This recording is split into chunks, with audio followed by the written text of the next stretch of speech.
Hello guys, in today's video I will be showing you how to fix Instagram group chat not working problem. So the answer is easy, just go to the settings and then scroll down to the apps section and then go to the search and search Instagram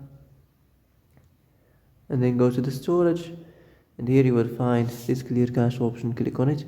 Now you can go check it if it worked, and if it didn't you can try to restart your phone or turn the Wi-Fi off and on, or the Bluetooth or the airplane mode. Also you can try to clear data, but be careful. If you clear data, all these applications data will be deleted. This includes all files, the settings, the accounts, the databases, etc. So be careful if you want to clear your data.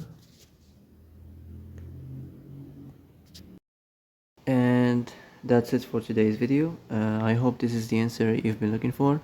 If you like this video, don't forget to like and subscribe, and see you in the next video. Thanks for watching.